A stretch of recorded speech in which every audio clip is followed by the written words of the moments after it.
Labas, kaip kelti blogo įrašus? Tai dabar yra pridublikuota, tai mes prisijungiam prie admin panelės, paspaudžiam kairiai pusiai post ir čia yra visi įrašai.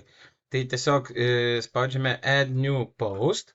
Aš paspaudžiau pelės vidurinį, todėl iššoko naujam ekrane. Ką rekomenduoju, tai atsidaryti jau įkeltą įrašą.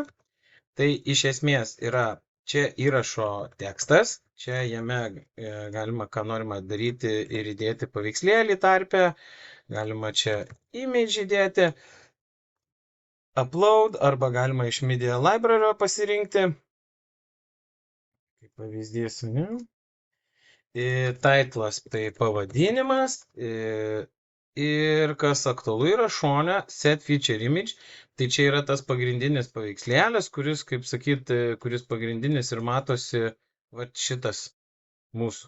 Nu ir paspaudžiam publish. Tai ir šiuo atveju šitoj vietoj mes čia šone dešiniai pusėje galim priskirti kategorijoms, tai pas jūs kategorijų nėra, tai tiesiog blogas.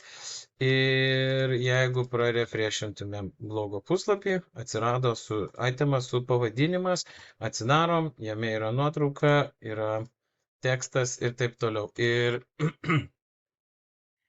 tai va, tai šitoj vietoj čia dar biškai gal padarysiu, kad jis eitų ne ilgiau iki pusės, nes kad tvarkingiau atrodytų.